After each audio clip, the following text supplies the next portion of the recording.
Hey guys, my name is Divya Ranjan Sahu और आज हम पढ़ने वाले हैं 5 phenol is acidic in nature. ठीक है, चलो डिस्कस करते हैं इसके बारे में। जैसे कि आपको पता है, किसी कंपाउंड को एसिडिक नेचर शो करने के लिए उसका एक कैरेक्टर होता है, वो H+ आयन रिलीज करता है। ठीक है, अगर फिनोल H+ आयन रिलीज करेगा तो ये कैसे बना है?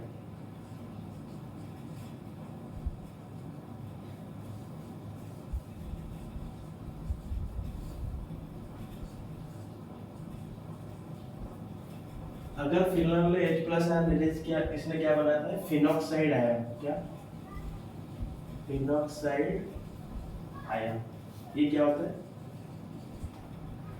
फिनॉल को एसिडिक कैरेक्टर या एसिडिक नेचर शो करने के लिए उसको H+ आयन रिलीज करना पड़ता है। अगर H+ आयन रिलीज करेगा तो ये क्या बनेगा? Phenoxide ion. तो एक सवाल आता है मन में कि फिनॉल तो रेजोनेंस स्टेबलाइज्ड है, वो H+ आयन क्यों रिलीज करेगा? ठीक है, चलिए इसके रेजोनेंस के ऊपर थोड़ा फोकस करते हैं। अगर जैसे कि हम क्लास 11 में पढ़े हैं, फिनॉल के रेजोनेंस अगर हम बनाएंगे यहाँ पे, कैसे बनेगा? ये हो गया हमारा फिनॉल, या इसको हम ऐसे लिख सकते हैं,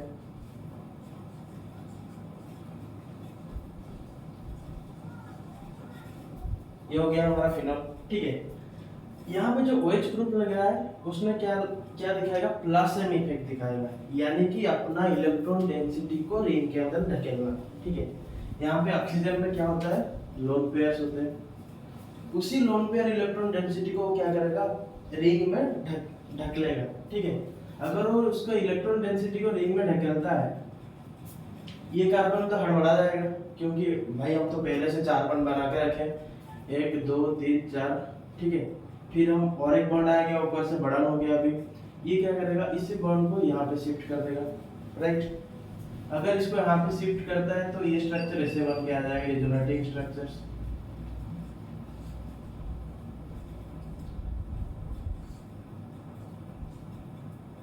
यहाँ पे आ गया प्लस चार्ज, क्योंकि ऑक्सीजन अपने वैलेंस शेल से इलेक्ट्रॉन डोनेट किया है। यहाँ पे आ गया माइनस चार्ज। अभी क्या होगा? इस नेगेटिव चार्ज का डीलोकलाइजेशन होगा, इस नेगेटिव चार्ज का डीलोकलाइजेशन होगा, यानी कि इस नेगेटिव चार्ज पूरे रिंग के ओर घूमता रहेगा। ठीक है, तो अगर इस नेगेटिव चार्ज को हम डीलोकलाइज करेंगे, यहाँ पे भी कार्बन में 5 बॉन्ड आ गया, ये भी इस बॉन्ड को यहाँ पे शिफ्ट कर देगा, रेजोनेटिंग स्ट्रक्चर ऐसे आएगा यहाँ पे।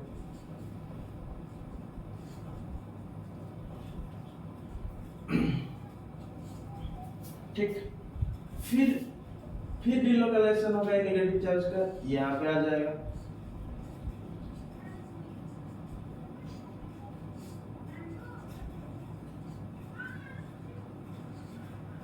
राइट, फिर से अगर डीलोकलाइजेशन करेंगे, ये यहाँ पे आ जाएगा। फिर ये जो bond electron lone pair oxygen donate किया था, ये उसकी तरफ फिर से चला जाएगा।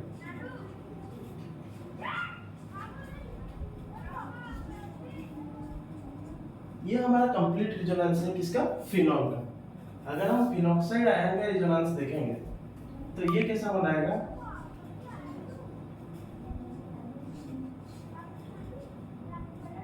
इसके पास तो भाई नेगेटिव चार्ज पहले से है। अगर ये नेगेटिव चार्ज को डोनेट करता है, इसमें तो प्लस चार्ज नहीं आएगा, क्योंकि पहले से नेगेटिव चार्ज होता है, जो कि इलेक्ट्रॉन डेंसिटी कहा जाता है।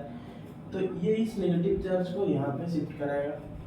फिर जैसे कि कार्बन के ऊपर ज्यादा बर्डन हो गया 5 बॉन्ड का, वो क्या करेगा? एक बॉन्ड को शिफ्ट कर लेगा साइड में, साइड वाले कार्बन में।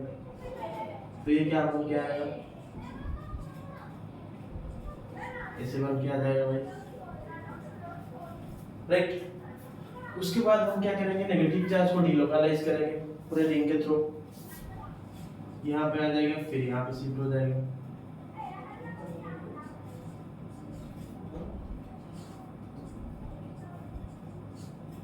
ठीक है, फिर से इसको शिफ्ट करवाएंगे, ये बॉन्ड यहाँ पे आ जाएगा।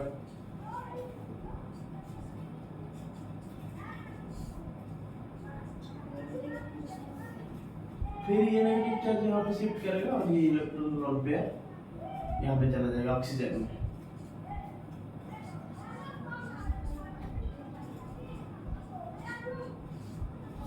ठीक है, ये है कंप्लीट रेजोनेंस फिनॉक्साइड आयन का, ये है कंप्लीट रेजोनेंस फिनॉल का।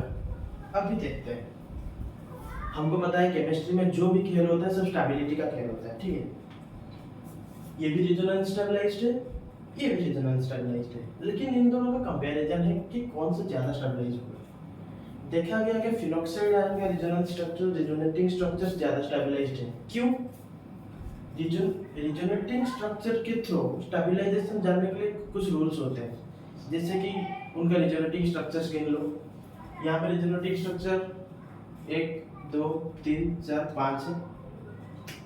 1 2 3 4 5। यहाँ पे भी रिजोनेटिंग स्ट्रक्चर 5 है।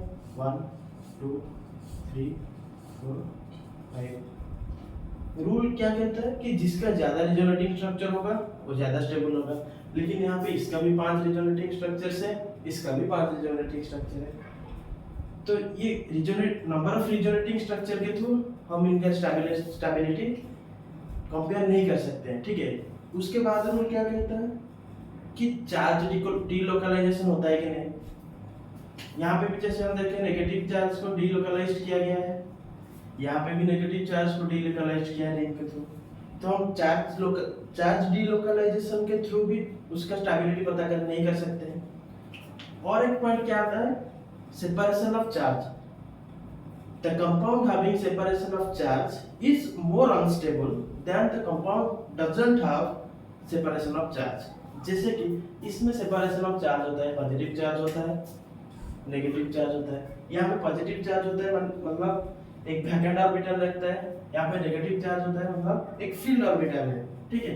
ये वैकेंट ऑर्बिटल और ये फील्ड ऑर्बिटल अपने में अट्रैक्शन करते रहेंगे। अगर अट्रैक्शन करते रहेंगे तो फिनॉल में क्या आ जाएगा, थोड़ा अनस्टेबिलिटी आ जाएगा, ठीक है।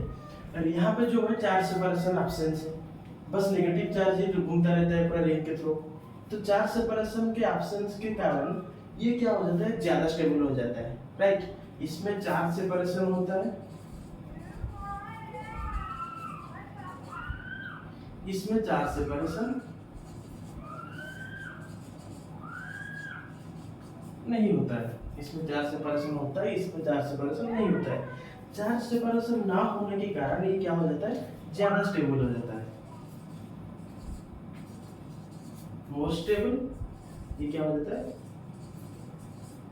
Less stable, right.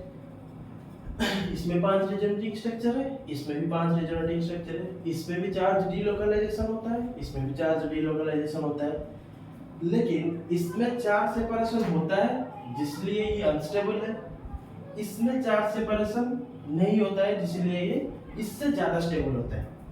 तो जैसे कि हम यहाँ पे ये रिएक्शन लिखे हैं, अगर फिनॉल से फिनॉक्साइड आयन ज्यादा स्टेबल होगा तो ये हमारा जो रिएक्शन है ये फॉरवर्ड डायरेक्शन में शिफ्ट करेगा। वैसे किस डायरेक्शन में शिफ्ट करेगा, फॉरवर्ड डायरेक्शन में शिफ्ट करेगा। अगर ये रिएक्शन फॉरवर्ड डायरेक्शन में शिफ्ट किया तो हमेशा फिनॉल क्या बनाएगा, फिनॉक्साइड आयन बनाएगा। अगर फिनॉक्साइड आयन बनाता है वो H+ रिलीज करेगा, अगर H+ रिलीज करता है तो ये एसिडिक नेचर शो करेगा। और एक बात देखते हैं, हमारा क्वेश्चन आया था कि फिनॉल H+ आयन क्यों रिलीज करेगा, राइट। किसी चीज को एसिडिक नेचर शो करने के लिए अगर किसी का एसिडिक कैरेक्टर है वो क्या करता है, H+ आयन रिलीज करता है, ठीक है। तो फिनॉल को अगर फिनॉल का एसिडिक नेचर हमको प्रूव करना है तो क्या करना चाहिए, फिनॉल H+ आयन रिलीज करना चाहिए। तो फिनॉल H+ आयन क्यों रिलीज करेगा, भाई सवाल आ गया मन में। फिनॉल तो ऐसे भी रेजोनेंस स्टेबलाइज्ड है, फिनॉल को H+ आयन रिलीज करने के लिए क्या बनाना पड़ता है, फिनॉक्साइड आयन। तो हम उन दोनों के रिजोनेटिंग स्ट्रक्चर को कंपेयर कर लिए, ठीक है।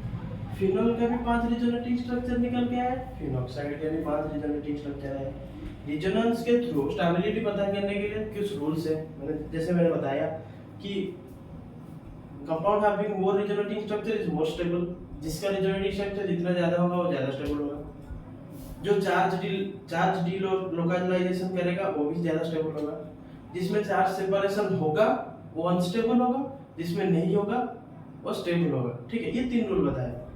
जैसे कि हम पहला रूल मानते हैं नंबर ऑफ रिजोनेटिंग स्ट्रक्चर के, इसमें भी 5 रिजोनेटिंग स्ट्रक्चर है, इसमें भी 5 रिजोनेटिंग स्ट्रक्चर है, तो इसके थ्रू हम कंपेयर नहीं कर सकते। इसमें भी चार्ज डीलोकलाइज्ड होता है, इसमें भी चार्ज डीलोकलाइज्ड होता है, तो इसके थ्रू भी हम कंपेयर नहीं सकते। लेकिन थर्ड पॉइंट क्या है, इसमें चार्ज सेपरेशन होता है, इसीलिए ये अनस्टेबल है, क्योंकि चार्ज सेपरेशन होने के कारण यहाँ पे वैकेंट ऑर्बिटल है, यहाँ पे नेगेटिव चार्ज यानी कि लोन पेयर इलेक्ट्रॉन है, इन दोनों के बीच में क्या होगा, अट्रैक्शन होता रहेगा। अगर अट्रैक्शन होता रहा, ये फिनॉल क्या हो जाएगा, थोड़ा सा अनस्टेबल हो जाएगा as compare to phenoxide ion जिसमें चार्ज सेपरेशन नहीं होता है।